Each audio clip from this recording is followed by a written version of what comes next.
Guten Tag, meine Freunde, und willkommen in Berlin. I am standing here on the what's kind of the backside of the Berlin Hauptbahnhof. Hauptbahnhof meaning the main railway station. I hadn't originally planned to do a video about Berlin, honestly, because I think I said before that I wasn't going to do major cities, and I mean, Berlin's a pretty big city. It's the capital of Germany. But I kind of got to thinking about it, and I thought, I've been here. I've been living here in Berlin for about 6 months, ever since I left Russia, and I'm going to be leaving soon, unfortunately. And I thought, why don't I just, before I go, just get a few quick shots of the city, because this is a city that I've actually grown to be very fond of. This is a city that's been very nice to me. It's a very pleasant city. It's actually nicer than I expected, given its kind of chaotic and shattered history. So I just thought this probably isn't going to be a very long video. I'm probably not going to film many things, but I thought I'd just show a few things off. Today's a good day to to be in Berlin and to make a video about Berlin, because today is October 3rd, which is the Day of German Unity. That is the day on which East and West Germany were united in, I believe the year was 1990. That's not the day the Berlin Wall came down. That happened a little later, but October 3rd is the day that politically, officially, the decision was ratified to unite Germany. So let me go ahead and cross the street. So yeah, that's the main railway station there, as I mentioned. And do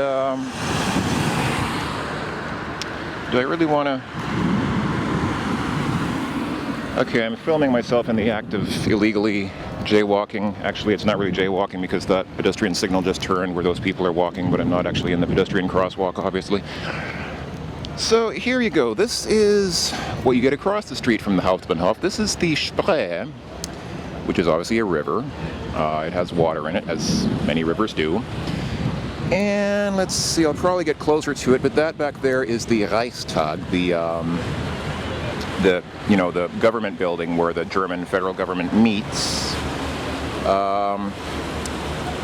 That Swiss flag is there just because that's the Swiss embassy. That's the, well, you can hardly tell it's a Swiss flag because it just happens to be, yeah, there you can see it's a Swiss flag. That just happens to be the Swiss embassy or consulate. I can never tell. I still don't know the difference between an embassy and a consulate, but that's the reason why the Swiss flag is there. Or I believe the Schweiz consulate, as it actually says on it, because Schweiz is Switzerland in German. And there you get, hold on, it's hidden by cranes, so let me see if I can get a bit of a better shot of it from here. It's still partly behind. I'm in a bad spot, but I'm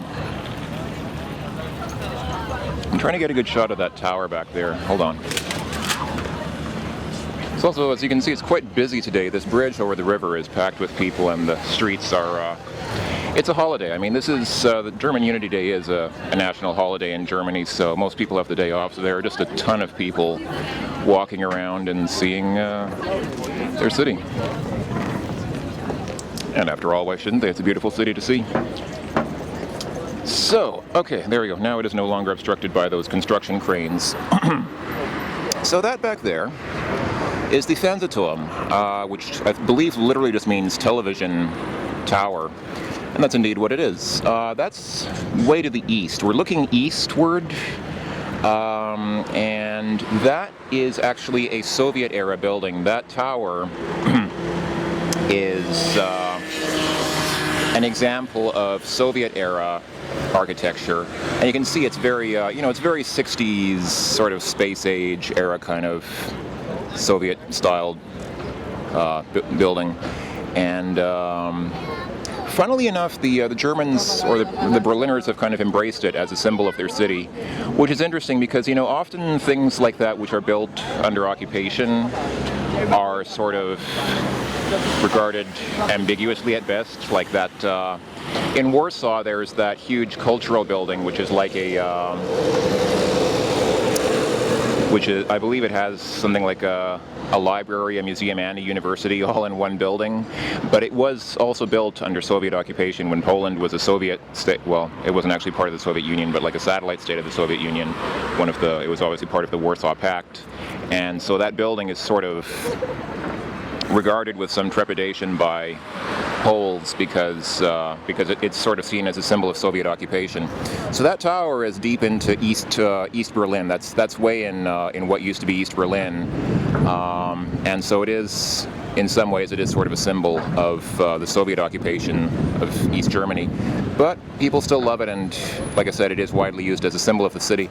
Again, I don't know how well my camera will pick it up. It's not. The sun's pretty. The sun is pretty up there. It's a little bit cloudy, but when it's a little less cloudy, yeah, you can kind of see it. See that cross? Allegedly that was unintentional, but the architecture of that tower sort of turns the sun reflecting off it into a cross shape, which is sometimes known as the Pope's Revenge, sort of seen as a symbol of, Christianity prevailing in a place that was enforcedly atheist, because of course the Soviet Union was an atheist state, and religion was repressed in it. Anyway, I'm going to go ahead and take a walk that way towards the Reichstag and see what we can spot over there. So out here, between, there's the Reichstag right over there, and right in front of this building, actually I'm not sure what this building is, whatever it is, there are these fountains, which are very popular on hot days. Today there aren't many people using them, but you can walk among these fountains, and if it is a hot day outside, you often see people, especially of course small children, running through these fountains, laughing and shouting. But it's early October. It's not that hot. It's actually a pretty good. It's a really good day today. The sky is mostly clear. It's partly cloudy. It's about 20 degrees Celsius out here, I think. But it's quite comfortable. It is a little windy. You might notice there's probably going to be some of that wind noise on my video, but it is a little windy, but otherwise it is a very pleasant day.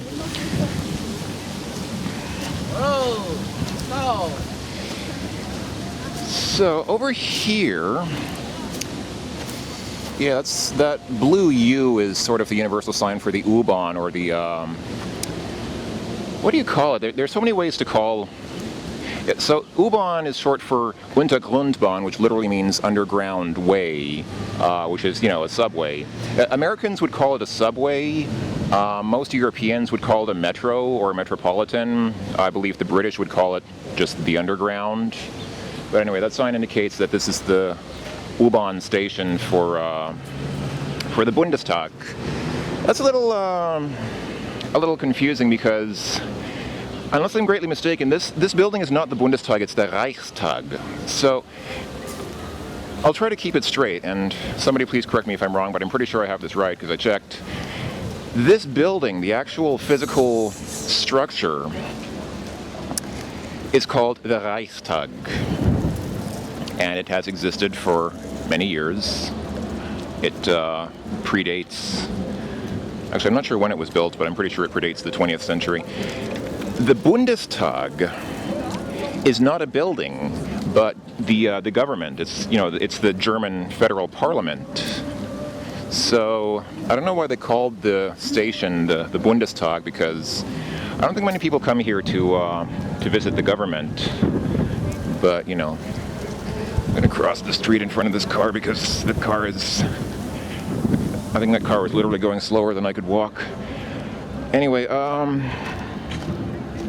so here we are. So this is a very nice park. This is actually a very pleasant, quite sprawling, and reasonably well-maintained park in front of the Reichstag.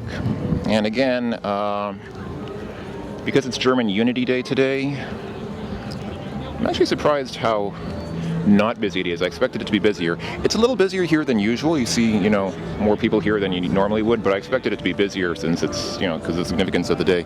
But anyway, let me see. So there you go. That is the Reichstag. It famously says on the front there, Dem deutschen Volke, which means to the German people or for the German people. And that glass dome, excuse me, I just ate some little, still a little post-mealy. So that glass dome at the top is actually an observation sort of deck where you can climb up and get a very nice view over Berlin. I'm not going to film that, but you can imagine, you know, you can look out from there and see quite nice view. Those of you who are familiar with Wikipedia and its policies may know that actually Wikipedia has a policy prohibiting users from climbing up the Reichstag while dressed as Spider-Man. And I'm not joking. If you go to Wikipedia and look at their policies, they actually have, it's literally a Wikipedia policy. Do not, Wikipedia users, please do not climb the Reichstag while dressed as Spider-Man. I have to thank Wikipedia. I think their policy is actually working because I literally don't see a single person dressed as Spider-Man climbing the building anywhere. So I think that Wikipedia's efforts in that field have actually been quite successful, and I think they're to be commended for that. Here's another shot of the Reichstag from the side. You can sort of see the I don't know. You can see it in profile a little bit better from here. There's the flag of Germany, which again is kind of hiding from me because of the direction the wind is blowing it. This sign sort of seems to contradict what I was just saying. It says journey through parliamentary history from the Reichstag to the Bundestag. I really don't know what that's about, because again the Bundestag is in the Reichstag. The German parliament is in the country's federal building, but I don't know what's up with that. Anyway, across the street you can go into, I believe that's part of the Tiergarten. The Tiergarten is it literally means animal garden, but it's actually it's called that because it used to be a hunting ground. But today it's just a big urban park. It's a huge park in the middle of Berlin. It's not as big as the Tiergarten is not as big as Central Park in New York City, nor Golden Gate Park in San Francisco. At least I think it's not. I could be wrong, but I believe that in terms of raw size, it's not as big as either of those monumental American urban parks. But it's almost as big. Like it's comparable, sort of, in a way. I mean, if you walk through the Tiergarten, it'll take you a while to walk through the whole thing. So, anyway.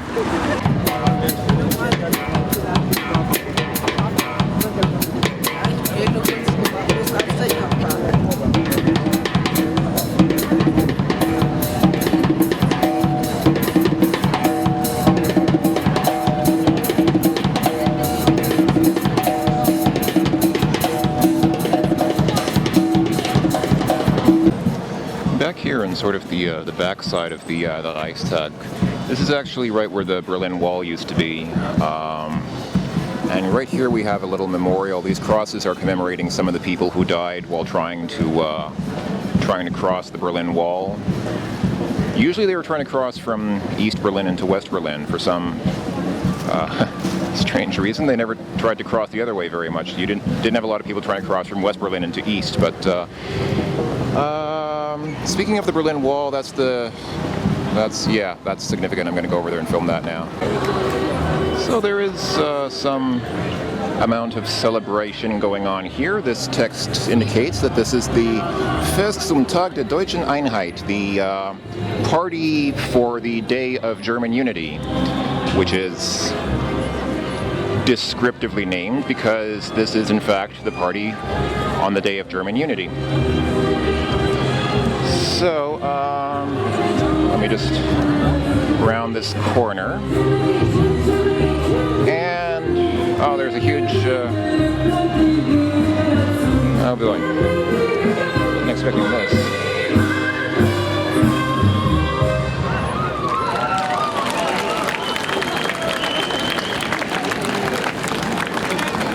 Dankeschön.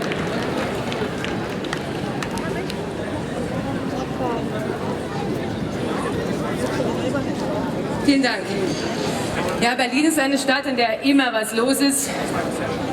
Nicht nur an so einem Tag. Man kann Tag und Nacht hier etwas erleben. Und Ja, eigentlich in jeder Straße dieser Stadt, mal mehr, mal weniger, je nachdem. Das hatte Cole Porter wahrscheinlich nicht im Kopf, als er das folgende Lied schrieb, aber es passt trotzdem hervorragend. Eigentlich geht es um Liebe und darum, dass man den einen bei sich haben möchte, Tag und Nacht, night and day.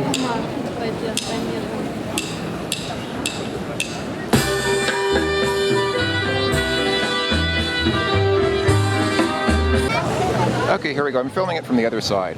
So this is the Brandenburger Tor, the Brandenburg Gate. It is probably the single most internationally recognizable symbol of Germany.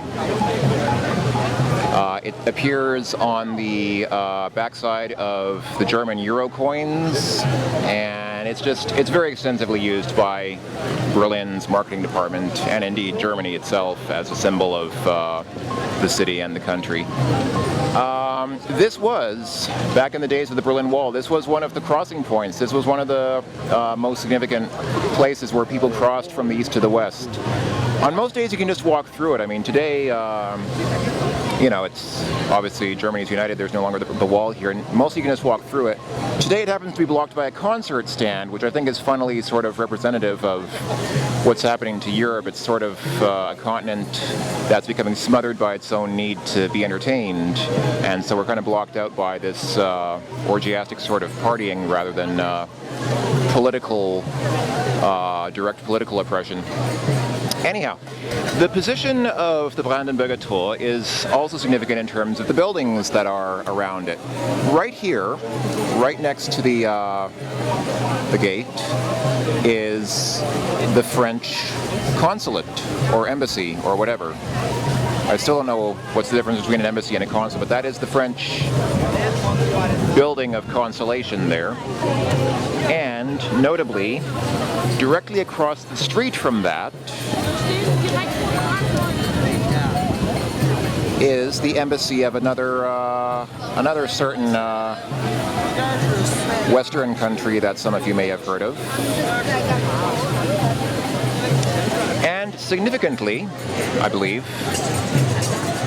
it's a little too far for me to walk there conveniently on the same take, but just east from here, a couple of blocks east from here, is the consulate of Russia, which obviously, you know, would have been the Soviet Union embassy or consulate back in the day. So, you know, going east from here, we're getting, this is right where the wall was, and going east from here, we're getting into ex-Soviet territory. So there's the Russian consulate there. Once again, you can see the Soviet TV tower sort of visible there. The Brandenburger Tor is the official sort of symbol of Germany. That's what official publications and things would use to symbolize the city. Unofficially, and an everyday sort of more grassroots level, that TV tower is probably the single most recognizable landmark of the city because it's so visible. I mean, I'm a couple of miles west of it, and yet you can still see it clearly. It towers over much of the city. It's very visible throughout most of Berlin. It's easily the city's most recognizable landmark. I kind of compare it to how those of you familiar with San Francisco will recognize that this TV tower is basically the counterpart to San Francisco's Sutro Tower. The Sutro Tower is that huge red and white transmission tower in western San Francisco, which San Franciscans absolutely hate because they think it's really ugly. But, what are these guys doing? I don't know what's up with this. It's the flags of East and West Germany. That's the West German flag, and there's the East German flag. Or did I have that backwards? I don't think so. I think I got that the right way around.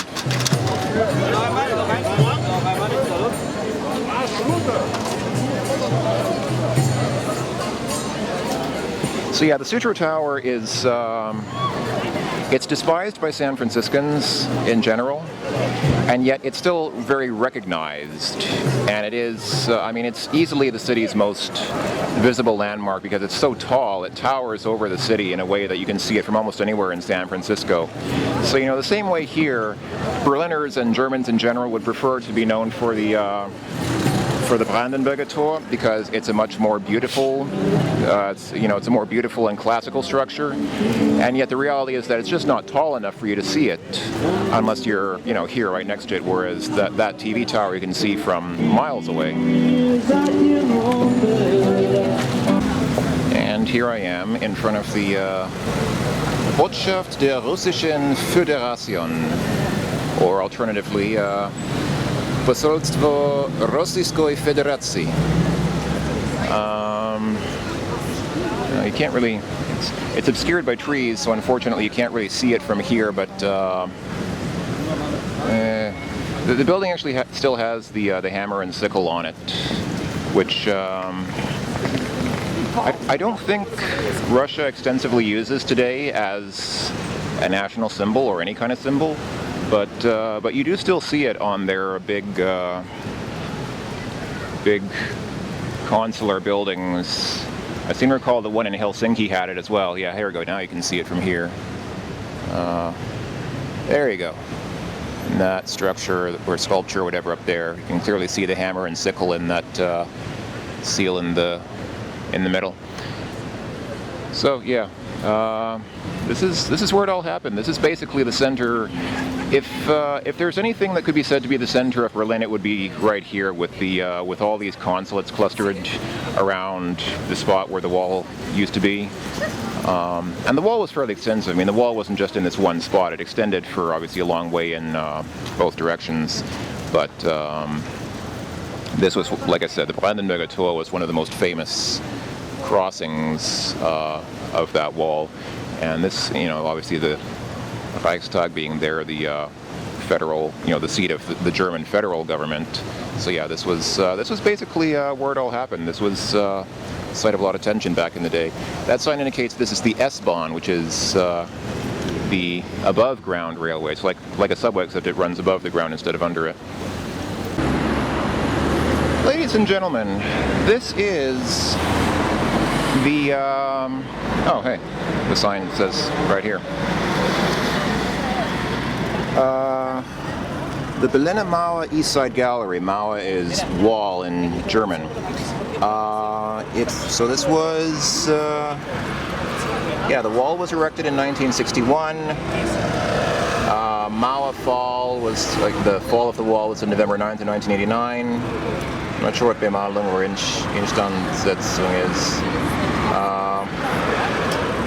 It is forbidden to deface or damage the wall. Offenders will be prosecuted.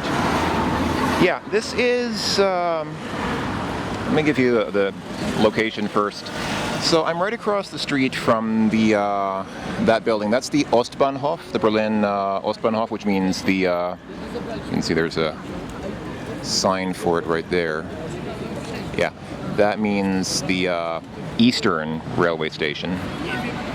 So this, this is the East Side Gallery. This is, I believe, the largest standing extant piece of the Berlin Wall. This stretch goes on. It starts here. It starts here at the Ostbahnhof and goes, I believe, east from here for about. It goes for like 1 or 2 miles. It's pretty long, actually, and nearly the entire thing has been painted with all these murals. Amnesty International in the DDR, Deutsche Democratic Republic, the name of the former East Germany. So I can't think of a better place to symbolize sort of the not only the history, but perhaps also the future of Berlin and by extension Germany, and I guess by extension much of Europe. This particular segment appears to have been defaced a little bit, but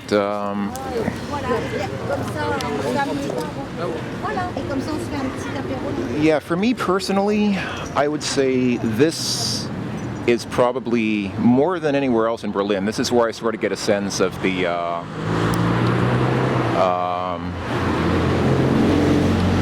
I don't know, the zeitgeist, you might say.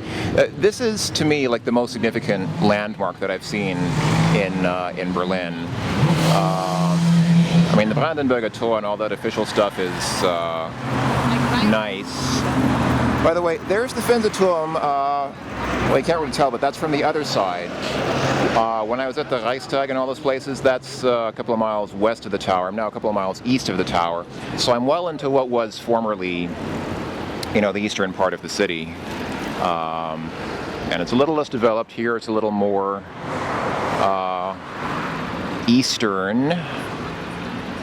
But yeah, like I said, this, for me personally, I think this is more than anything else, this sort of affected me, sort of significantly spoke to me about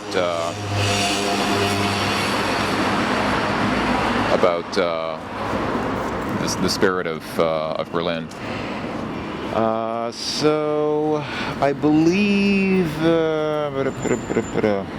yeah, each rose for one dead of 136. So these years, see how they've painted the roses? The roses on the numbers of the years. So the roses indicate when people died. So like, for example, here in 1978 and 1979, apparently nobody died trying to cross the wall. In 1977, it looks like a couple of people died. 1970 was a bad year. It looks like, 8 people died? So yeah. And it just goes on and on. I'm obviously not going to film the whole thing. I think that would just be a little bit excessive, honestly. But if you're ever in Berlin, I think this is one place that I personally would single out as noteworthy, as deserving of a visit. This is not the only piece of the wall that was left standing. There is also a considerably smaller piece somewhere else near open air museum called the Topography of Terror, which is, like I said, it's an open air exhibit about the rise and fall of Nazism in Germany and about how the Nazis came to power and so on and so on. There's a lot of interesting history there. I'm probably not going to film that just because it's mostly text. Like, they don't really have much in the way of exhibits other than a piece of the actual wall still standing there. But it's not painted over like this. It's just, it's just a drab gray concrete wall. It's like this, except just gray concrete. So I'm probably not going to bother filming that. But if you're interested in reading, I think that might be an interesting place to go. I also just want to show you what's behind the wall here. If you walk through this little gap here, there's just a big park. Oh, and it's painted on this side too. Interestingly though, on the other side, on the side that faces the street, it's more serious art. Here on this side, on the park side, this appears to be more common. This is going to sound like a very condescending thing to say, but it appears to be basically common street graffiti, which can be interesting in itself as well. Of course, sometimes you get things like I don't know what this is. It's like it looks kind of like a Christmas tree with fangs and sort of a face or something. I don't know, but yeah, I'm happy that they did this. Actually, I'm glad that they left this piece of the wall up. Before I came to Germany, I sort of had the impression that they were trying to suppress their past because, references to Nazism and things like that are illegal. Like, you're not allowed to, wear swastikas or put up images of Hitler or give the Nazi salute, the raised hand, the Sieg Heil kind of thing. And I thought, and I think a lot of people think this as well, that that's kind of dangerous, that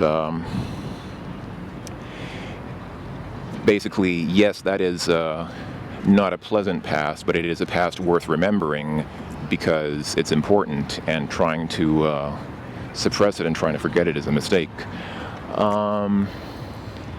It's only now that I've spent some time here in Germany that I understand that they're not forgetting it. In fact, they do make great efforts to remember the events of not only the war, I mean, Nazism wasn't just World War II, it started several years before that. And the Topography of Terror Museum that I was talking about, make coffee, not war. Fight bad coffee, not other people.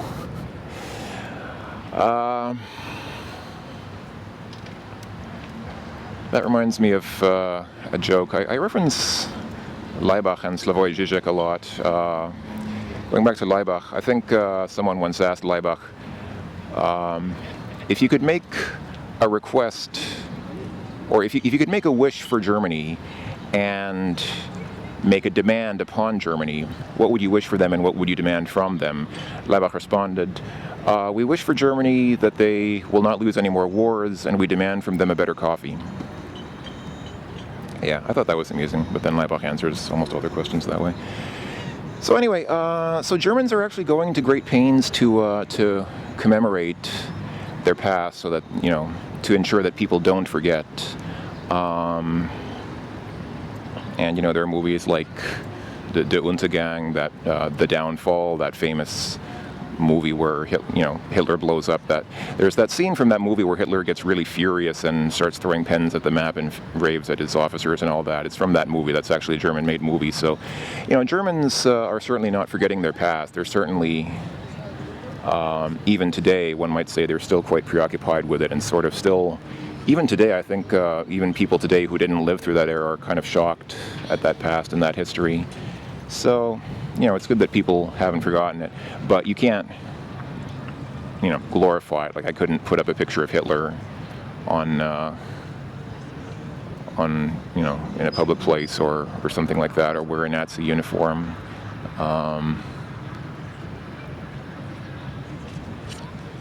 Anyway, so yeah. So, I would say if you're ever in Berlin, this is definitely, like I said, for me personally, this is the one place that I kind of single out as significant, as sort of getting a sense of the old and the new, the history of the divided Germany and the future for the united Germany. Definitely worth a visit. The artwork here, just the overall sense of location here is quite significant to my mind. I'm still here in the park that was on the other side of the wall. There's the wall there, and here's a nice little view of the river again. I'm probably not going to bother walking over there just to, well, you can see the river from here. So this is a great place to walk. I just want to say, just while I was sitting around here, just looking at the river and thinking about things, a couple of people walked by and they were speaking in English and talking about, they were accented, they were clearly non-native English speakers, but they were speaking in English. And they were talking about, of course, the East versus West, because that is obviously a natural topic of conversation that comes up here.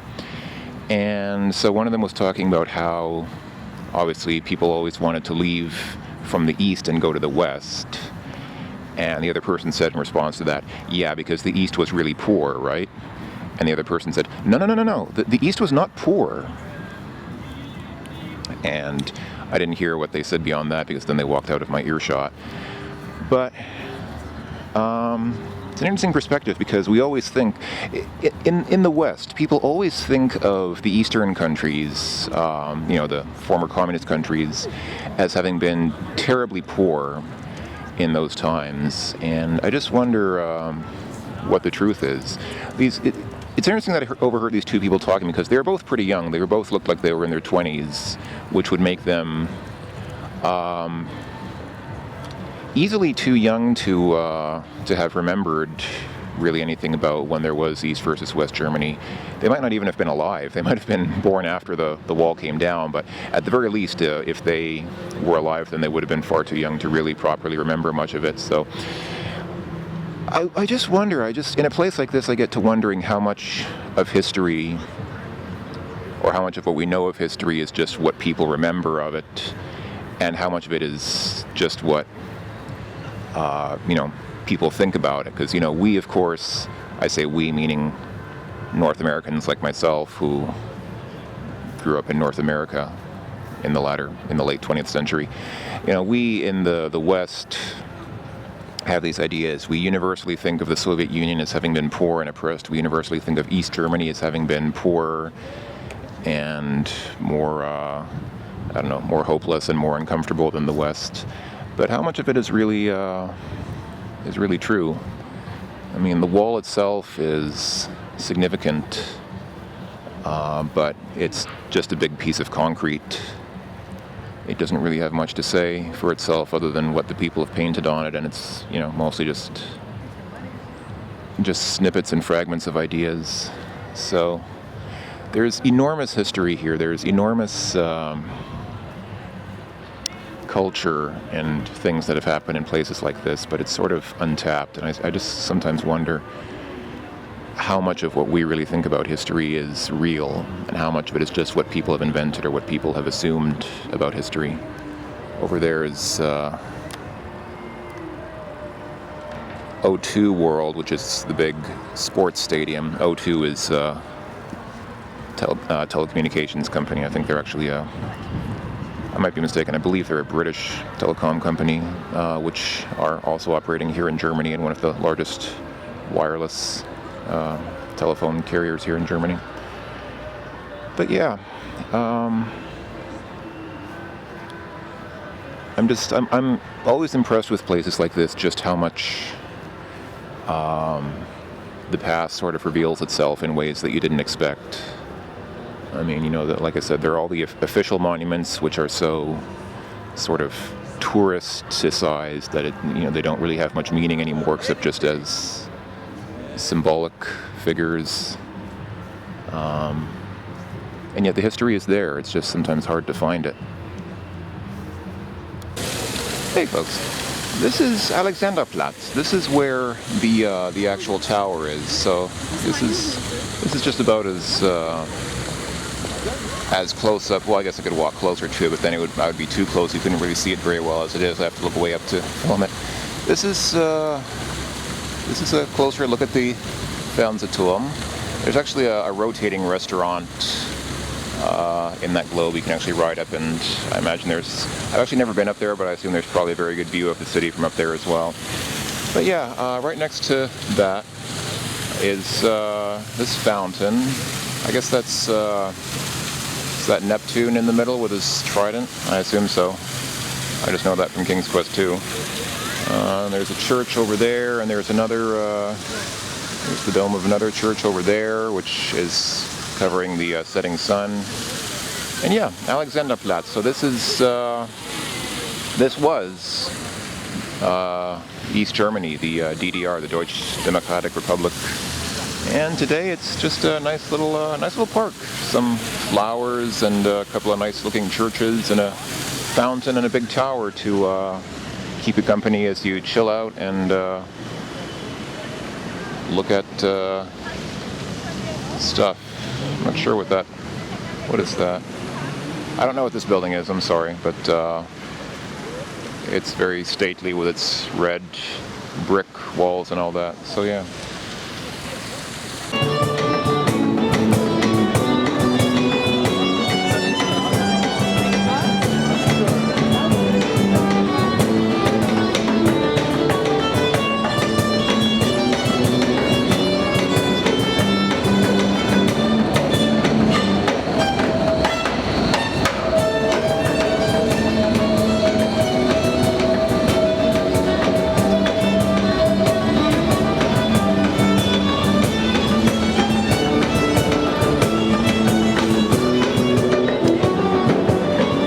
In Berlin, and with a electric guitar and a violinist, one cannot escape from Pachelbel and his Canon in D. It's the Pachelbel rant all over again. Hey folks, I'm here in the bathroom of my apartment here in Berlin. I'm here just because I want to show you something very special, a German-style toilet. Now, I'm going to again invoke Slavoj Žižek. If you have, you may have heard Slavoj Žižek go through his speech about the differences between English, French, and German toilets It's sort of an analogy that he uses to describe the three sort of cultural superpowers of Europe, sort of a metaphor for them. So this is a German-style toilet. It has, so when you flush it, the water goes into a hole that's there at the front of the toilet, and the back of the toilet, when you do a number two, it just sits there. It doesn't go into the water right away. It just kind of sits there on that flat platform that's on the back of the toilet. And Zizek says that this is apparently like a German, sort of a standard German cultural ritual. You do it to see if you have worms or something like that before you flush it down. But also, it forms a metaphor for German society, because whereas an English or a French toilet would be more inclined to just put everything into the water and flush it away straight away, the sort of willingness or tendency to contemplate your own poop after it comes out sort of reflects the contemplativeness and the philosophical nature of German society. So there you go. This kind of toilet is becoming more rare in like public places. Public toilets usually don't have this, or in business buildings and places like that. But in most residences, obviously especially older ones, this is the classic German style of toilet. So you'll still see this in most apartments and houses throughout Germany. This is the classic German style. In a larger sense, this is also a fairly typical German bathroom. It has no window. This one does have a fan. I don't know if they usually have a fan, but this one does. But it's got no window to the outside. You can see it's quite small. It's basically a very dark and depressing little sort of closet of a bathroom. It's kind of not an ideal bathroom. I mean, it's not bad in terms of how bathrooms go, but it's small and cramped. The toilet is uncomfortable to sit on. The shower is a little smallish as well, and just obviously you can't take a bath. But this is a typical German residential bathroom as well. This is Dussmann. That is the name of the store. It is appropriately enough housed in a building called the Dussmann House, here at the intersection of Dorotheenstraße and where's the sign indicating this street? No, it's Friedrichstraße. Oh, okay, there's one up there. It's kind of hard to see because I'm right under it, but this is the street that I'm looking down is Friedrichstraße. It's one of the major streets in Berlin, and its cross street is obviously Dorotheenstraße. So Dussmann calls itself Das Kulturkaufhaus, the culture department store, the culture shopping house. See, it's so awesome it even has its own flag.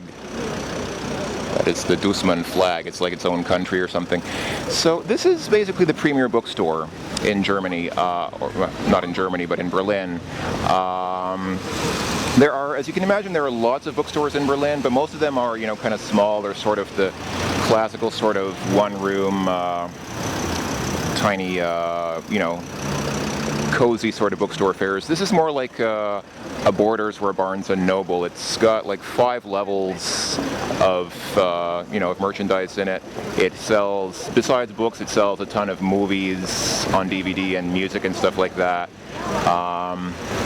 It has a whole section that's just English books. It has like one big, huge room that's just like its English language section where you can find all types of English language books. So this is definitely the premier place for books in Berlin. It's like I said, it's not the cozy sort of small town kind of bookstore experience, but it's for the big box bookstore kind of experience. This is definitely unparalleled in Berlin.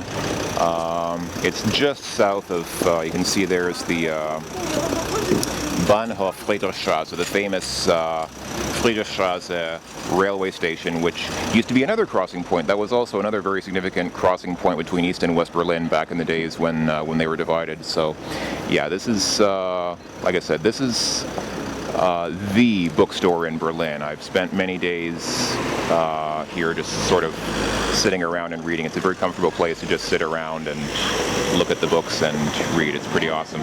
Very busy part of the city, but inside it's nice and quiet, and they have restrooms and everything, so it's very cool. Here's another view of Dussmann from the front. So you can see, as the signs indicate, they have Romane, which is novels. They have Sachbücher, which is non-fictional books. I think that says papeterie. They have, they sell stationery and stuff like that. Classic, Noten, pop, jazz. I think that's probably film behind that pillar. Yeah, they got everything here. So yeah. Dussmann, das Kulturkaufhaus. Their shopping bags are that same red color with that same text on it. They're fairly visible around Berlin. You can see them here and there occasionally. Continuing yet another grand tradition. Here is a bridge with a bunch of locks affixed to an eagle who was once unlocked in the middle of the bridge. This bridge certainly doesn't have nearly as many locks on it as the one in Paris did, but it's still fairly locky. And finally, ladies and gentlemen, I'm going to close out. I think I'm going to end here on a note of a somewhat more alternative aspect of tourism here in Berlin. I'm here on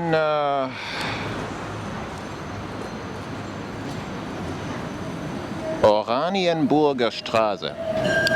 Now, this is one of the most famous, or perhaps infamous, or maybe you could say notorious streets in Berlin, for a couple of reasons. One of them is this. This is the Tacheles Art House. This building has a long-standing history in Berlin of being a sort of an art house. It's sort of, an artist's commune. Basically 24 hours a day you can find all kinds of hipster sort of artsy people hanging around out here, getting into all kinds of mischief.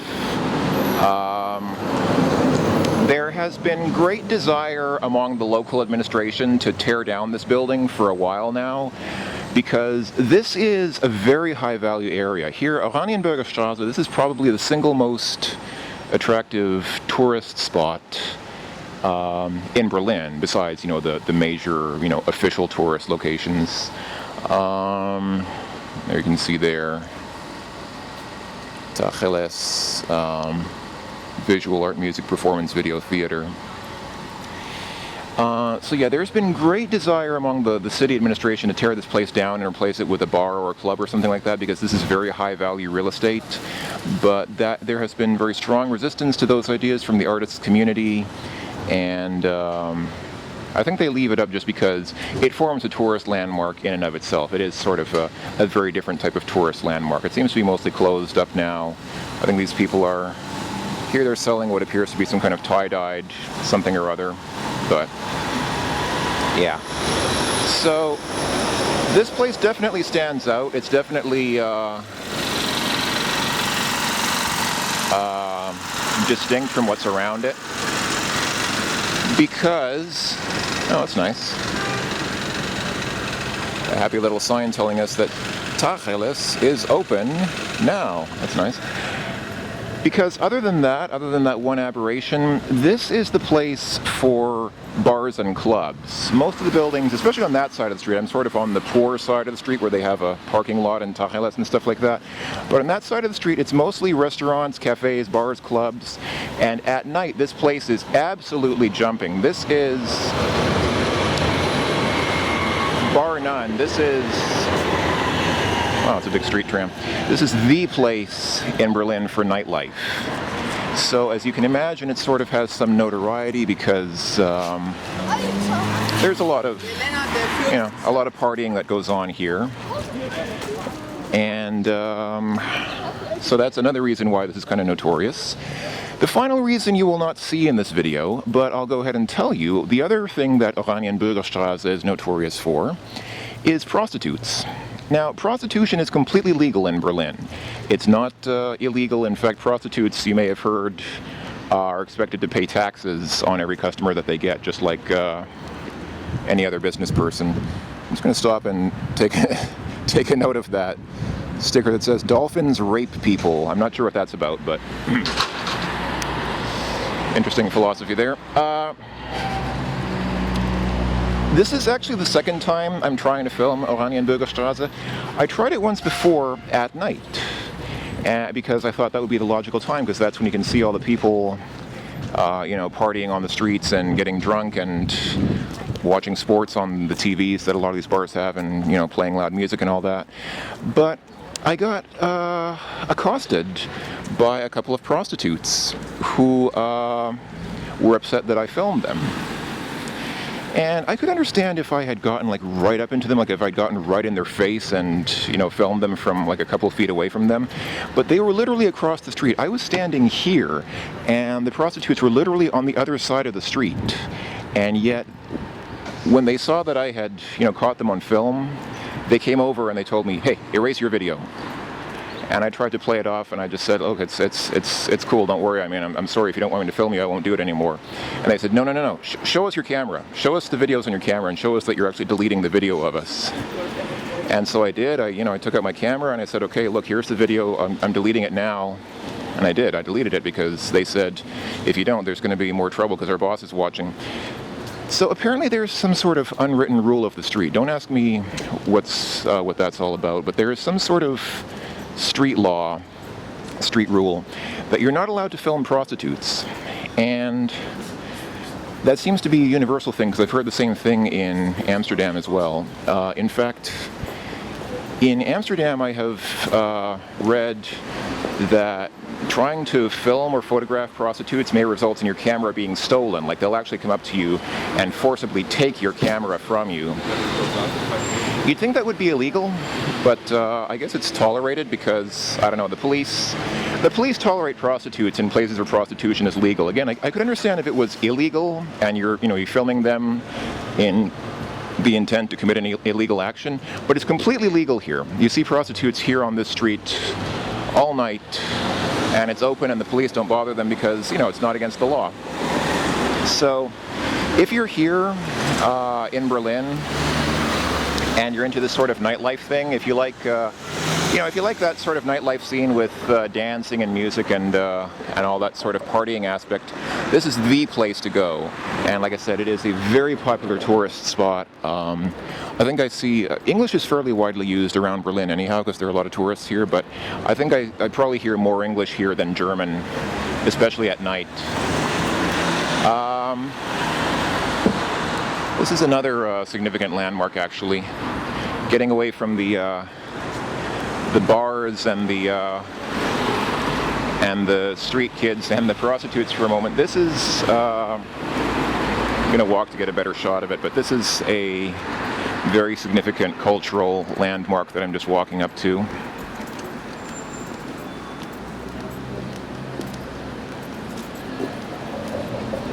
You see there are also other people photographing it, taking great note of it. This is,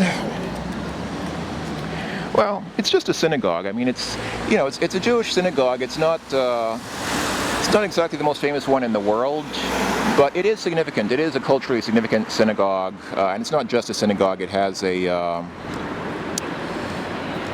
Jewish gallery. It has like a museum and gallery and stuff like that inside it. So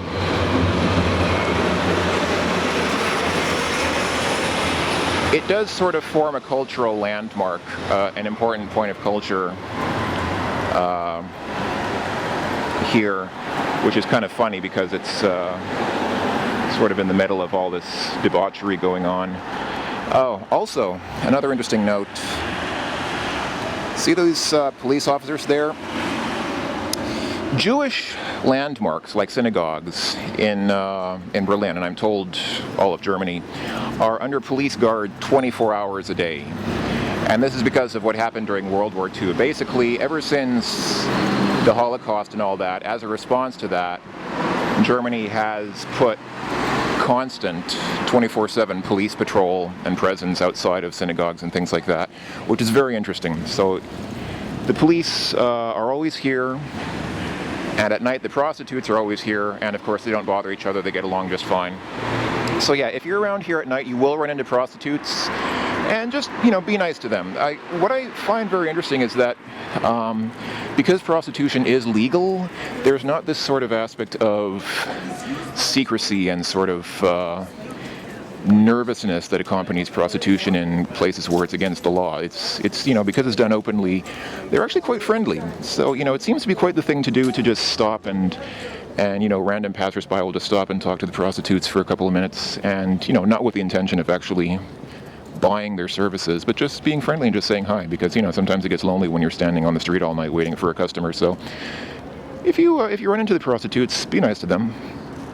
They're people just like anyone else.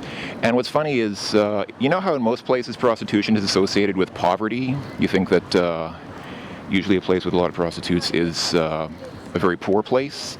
Here it's exactly the opposite. Because it's legal, it actually signifies one of the richest places in the city. This is a place full of money, full of, I wouldn't say old money. It's not like, classic old families. It's very nouveau riche, but still. Yeah. So anyhow, I think I'm going to close out here. There's a very nice little park here. Once again, in the shadow of the Fernsehturm. See what I mean about it being just a ubiquitous symbol that towers over the city wherever you go, pretty much. So this is a nice little fountain. Unfortunately, the fountain appears to be shut off now. A couple of weeks ago I was here and there was actually some naked guy bathing in it. So, you will see stuff like that on occasion. It's very quiet here today because it's a weekday. It's on weekends. This place is really busy. You have people, you have all kinds of, shall I say, hippies getting together to smoke grass or whatever they do. So yeah, this is a nice place to end. It's a very pleasant little park to sit down in. Those buildings over there, I think, are abandoned. They seem to be closed off, and occasionally you see people apparently trying to get into them, and then of course the police get called out because it's trespassing, even though the buildings are empty and unused, but still. So that's all. I think I've shown all the places in Berlin that I thought were significant or notable, that sort of impressed me as giving an interesting perspective. So yeah, the lesson for the day is if you run into a prostitute, don't try to film them, and be nice to them. So thank you for watching, everyone. I think I'm going to go ahead and close out here. This will probably be the last, sort of travel video that I do for a long time, because I will be leaving Berlin soon. I'm planning on going back to the United States. I don't have a firm timeline on the future, but that'll be happening soon. So this will be my last, travel thing that I'm doing for a while. And so yeah, obviously there's a lot more that I could show in Berlin. Obviously I've only shown a handful of places, but these are just, like I said, the places that impressed me the most. And yeah, it's a city with a fantastic history. It's less touristy than most major, big European capitals. It's not nearly as popular as Paris or London, which I like. That says ash, that is, or asha, that is in fact ashes in English. That's a place where people burn a lot of little campfires and bonfires and things like that in this park. So that's where you're supposed to put the ashes and coals and embers when you're done. I actually did see this. I think it was this same one. I think it was this very dumpster. This was on fire. Well, not the dumpster itself, because it's made of metal, but the contents inside were on fire because somebody had dumped out their ashes in there instead of the designated ash dumpster over there, and something flammable inside there had caught fire. So you're not supposed to put your ashes in this dumpster. You're supposed to put them specifically in the one that's reserved just for ashes. But anyway, I think I'm done. Again, thank you for watching, everyone. I hope that you enjoyed. Greetings from Berlin, and again, many thanks to Berlin, which is a beautiful city that I have been very pleased to live in for the past several months, but which is almost impossible to get a job in. That's the problem with life in Berlin. There are so many people trying to come in here. It's very difficult to find housing. I was very lucky to find an apartment to live in, and I've been looking for work, and I just have not been able to find it, especially since I don't speak much German. If you don't speak German, it's basically hopeless. I would say, I mean, I don't mean to be discouraging, but you're almost just wasting your time if you try to find a job here as an English teacher or something like that, because there's so many people doing the whole English teacher thing that it's just, no, you're not going to be able to make a living doing that. If you do speak German, you might be able to make a living as a custodian or something like that, maybe, but most of the former East Germany is actually really terrible for jobs. Unemployment here is somewhere around 20%. In the rest of Germany, it's better. So, in retrospect, if I had known how bad unemployment was here, I might have tried to go somewhere else. But it's been nice. I've been very glad to be here, and I'll be going back to the United States and getting a job in a place where I actually speak, obviously, English, the local language, and seeing where life takes me from there. So, again, greetings from Berlin, folks. I hope that you're all doing well. Thanks for watching, and auf Wiedersehen.